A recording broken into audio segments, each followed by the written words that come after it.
Hey guys, the Comics Kid 2099 here, and tonight I finished watching a movie called The Machine. This movie is on Netflix, so if you have Netflix, you can go watch that movie there.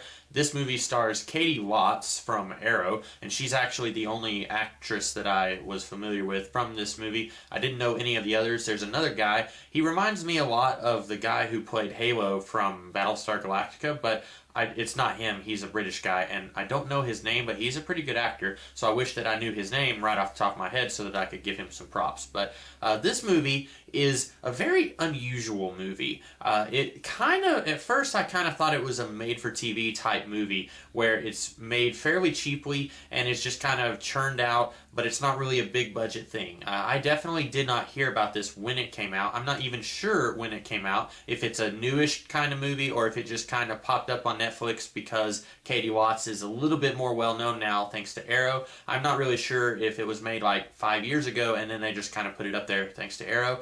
I don't really know. But this movie actually surprised me. I was expecting, like I said, kind of just a made-for-TV movie that doesn't really impress you in any way. And I will confess, the reason that I watched this is because of Katie Watts, who I really came to appreciate in Arrow. I liked her a lot better than I did her sister Laurel on the show. And turns out she's a good actress here too. She's not just good on Arrow. Sometimes you'll have an actor or actress who's really good in one movie or TV show, and then everywhere else it's like, that just kind of left me lukewarm. Here, she's really good. At first, she plays a human scientist who builds a machine, and then for about 2/3 of the movie, she's playing a robot based on the scientist who kind of sort of had a hand in creating her. And she's a lot better at playing the robot than she is at the human, if that makes any sense. With the human, I kind of just felt like she was not really very well developed. And I think part of that may just be that we don't get to spend a lot of time with her. We only get to spend maybe 15 minutes with that character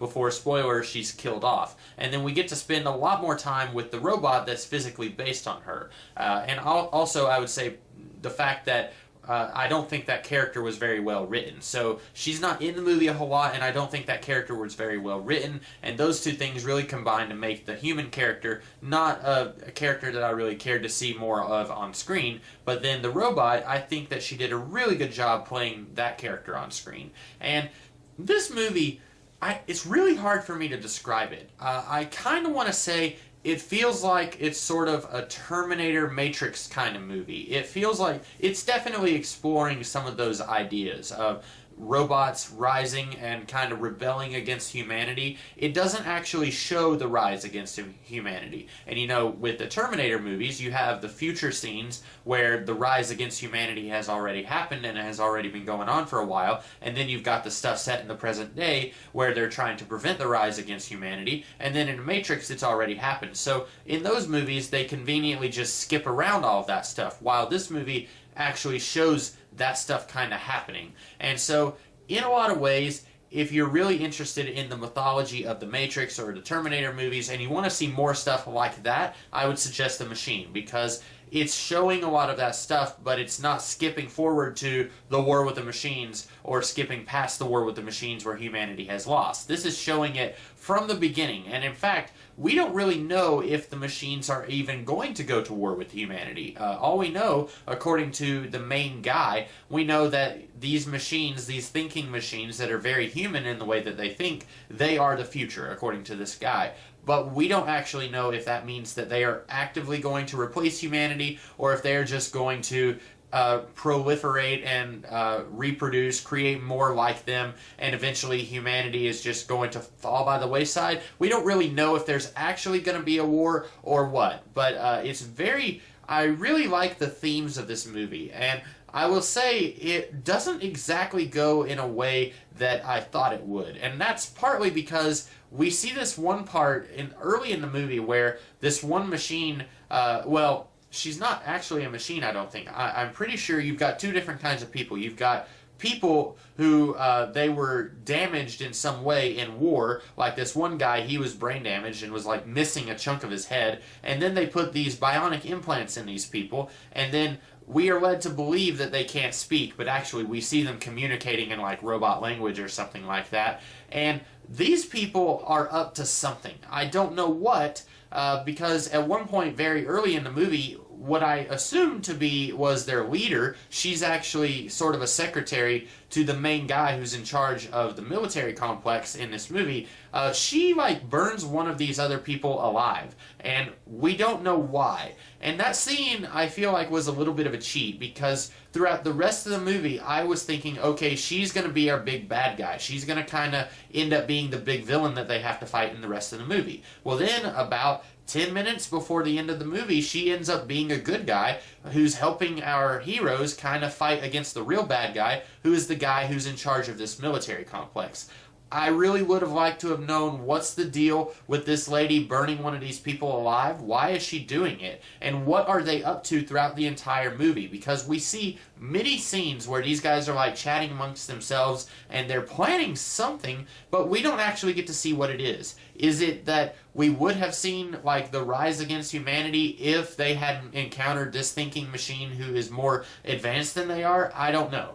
But I feel like if that scene had not been in this movie, the ending probably would have been a lot easier to see coming. But as is, I was a little bit thrown. I kept expecting this one character to be the villain of the movie, and it ends up being, no, she's not. She's just kind of there, and we don't really know what she's doing. And the villain is the other guy who is making you think this guy is going to be the villain. And I knew it would be one of those two. I actually thought it would be the human guy in charge of the military complex, and then he kind of gets overshadowed by this other lady who's kind of doing stuff in the background. I thought that was what it was going to be, and it basically just ended up being the human guy throughout the entire movie. I'm being very vague on the plot of this movie because I don't want to go into a whole lot of spoilers. I know I've spoiled a few things already, but I really do think this is a very interesting movie and a very good movie. It's a fun movie. It's got a lot of downer elements in it, but it's also, like I said earlier, I was expecting this to be a really cheaply made-for-TV movie. It's not that. It's got some really good effects, but at the same time,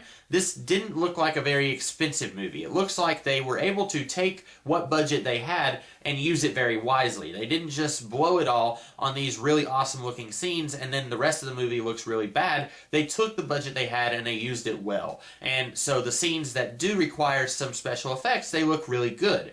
And at the same time, like I said, I'm kind of jumping around a little bit here, but I said this movie is a very fun movie, and I think that's mostly just the story and the themes that this story is exploring. And also, it's really fun to get to see Katie Watts do something other than what she was doing in Arrow. But the characters, they're going through a lot of trials and tribulations, and while I say it's a fun movie, it's also kind of sad, and I mean, it's sad. That's kind of what it is. It's really hard for me to describe this. It's fun because of the things that we get to see this movie do. Like I said, the special effects. It's very judicious with the use of special effects, but when it does use them, it looks very good. And that's a fun thing to see in a movie. And at the same time, the story is very well told. The characters feel very real to me most of the time.